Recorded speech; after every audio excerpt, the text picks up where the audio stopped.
देखिए, अभी थोड़ी देर पहले यही किचन कितना बिखरा हुआ था। नमस्ते दोस्तों।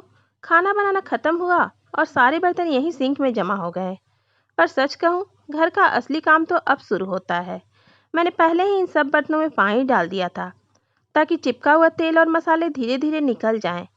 और अब मैं एक एक करके इन्हें मांजना शुरू कर रही हूँ। शुरू में जब इतने सारे बर्तन देखते हैं ना, तो थोड़ा सा मन भी घबरा जाता है। लगता है पता नहीं कितना टाइम लगेगा। पर जैसे ही हाथ लगाते हैं, धीरे धीरे सब काम होता चला जाता है। और मुझे ना ये फील भी अच्छा लगता है। जब गंदे बर्तन धीरे धीरे साफ होते दिखते हैं, एक सेटिस्फेक्शन मिलता है कि चलो, काम पूरा हो रहा है। घर का काम चाहे कितना भी हो, पर अगर आलस को बीच में नहीं आने देते तो सब कुछ मैनेजेबल लगता है। वरना छोटा सा काम भी बड़ा लगने लगता है। इसलिए मैं कोशिश करती हूँ कि लंच के बाद तुरंत ही किचन साफ कर लूँ, ताकि बाद में कुछ भी पेंडिंग न रहे। बस इसी तरह एक एक बर्तन साफ करते करते पूरा सिंक खाली हो जाता है और फिर किचन वापस से क्लीन लगने लगता है। अब मैंने सारे माजे हुए बर्तन सिंक में रख दिए हैं खंगालने के लिए। पर उससे पहले मैं सोच रही हूँ कि गैस चूल्हा और स्लैब को अच्छे से साफ कर लूँ, क्योंकि खाना बनाते वक्त यहाँ तेल और मसाले के दाग लग ही जाते हैं। तो मैं कपड़ा भिगो भिगो कर 2-3 बार अच्छे से चूल्हा और स्लैब साफ कर रही हूँ। मुझे ना ये पार्ट बहुत अच्छा लगता है, जब धीरे धीरे सब चमकने लगता है। और सच कहूँ, साफ चूल्हा देखकर ही मन करता है फिर से खाना बनाने का। इसलिए मैं कोशिश करती हूँ कि बर्तन के साथ साथ ये सब भी तुरंत ही साफ हो जाए, वरना बाद में ये छोटी सी सफाई भी बड़ा काम लगने लगती है। और जब सब कुछ साफ हो जाता है ना, तो किचन भी एकदम फ्रेश लगने लगता है। अब मैं सारे बर्तन अच्छे से खंगाल कर स्लैब पर रख चुकी हूँ। अब धीरे धीरे साफ बर्तनों की चमक भी दिखने लगी है और सच कहूँ, इतनी मेहनत के बाद ये सब देखकर मन को बहुत सुकून मिलता है। अब मैं इन साफ बर्तनों को रैक में अरेंज कर रही हूँ। एक एक करके सब अपनी जगह पर रख रही हूँ, ताकि बाद में ढूंढने में आसानी रहे। और सच कहूँ, जब सब कुछ सेट हो जाता है ना, तो किचन भी एकदम सुकून भरा लगने लगता है। अब मैं चूल्हा और स्लैब को अच्छे से पोंछ कर सुखा लेती हूँ, ताकि कहीं भी पानी या दाग ना रह जाए। और सच कहूँ, जब सब कुछ साफ और सूखा दिखने लगता है ना, तो किचन एकदम नया सा लगने लगता है। और अब चूल्हा बिल्कुल साफ और सूखा हो जाता है, तो देखने में भी एकदम चमकने लगता है। तो दोस्तों, घर का काम तो कभी खत्म नहीं होता, पर अगर दिल से करें तो थकान भी कम लगती है। अब मैंने कैंपर को उठाकर नीचे ज़मीन पर रख दिया है और अब इसमें बोतल से पीने का पानी डाल रही हूँ, क्योंकि हम लोग इसी पानी से खाना भी बनाते हैं और पीते भी हैं।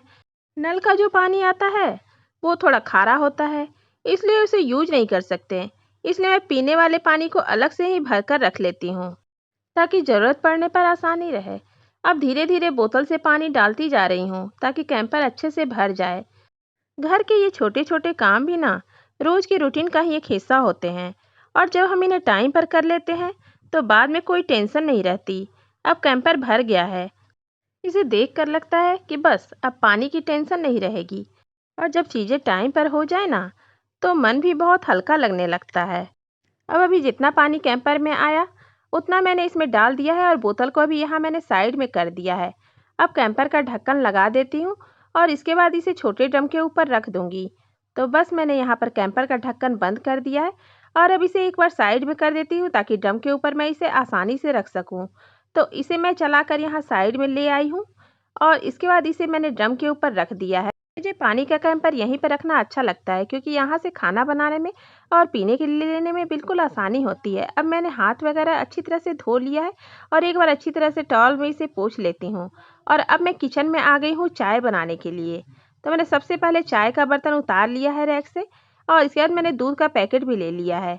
अब मैं दूध का पैकेट यहाँ पर खोल ले रही हूँ और चाय बनाने के लिए इसे डाल देती हूँ।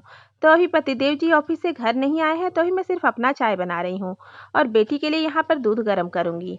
तो यहाँ पर सबसे पहले बेटी को मैं दूध गर्म करके दे दूँगी और फिर अपना चाय बनाऊँगी।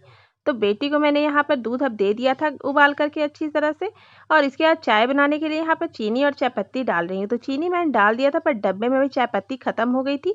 तो यहाँ मैं चायपत्ती का पैकेट लाई हूँ। सुबह मैंने थोड़ा सा निकाला था, पर डाल नहीं पाई थी डब्बे में, क्योंकि वक्त नहीं मिला था। तो अब मैं यहाँ पर चायपत्ती के पैकेट ले आई हूँ और मैं यहाँ पर डाल रही हूँ डब्बे में। तो मैंने चायपत्ती के डब्बे को आधा भर दिया है अच्छी तरह से। अब इस चाय में मैंने 2 चम्मच चायपत्ती डाल दिया है और साथ ही साथ चाय का थोड़ा सा मसाला भी डाल दिया है। तो इस तरह से मुझे चाय बहुत ही अच्छी लगती है। चाय में मसाला डालने के बाद चाय का टेस्ट बहुत ही अच्छा हो जाता है और मुझे ऐसी ही चाय पसंद आती है। तो इसके बाद चाय को मीडियम आँच करके मैं अच्छी तरह से उबाल देती हूँ और जो दूध का पैकेट उसे मैंने फ्रिज में अभी डाल दिया है। उसके बाद चाय को मैंने अच्छी तरह से 5-7 मिनट उबाल दिया है और इसे छान दूँगी अच्छी तरह से।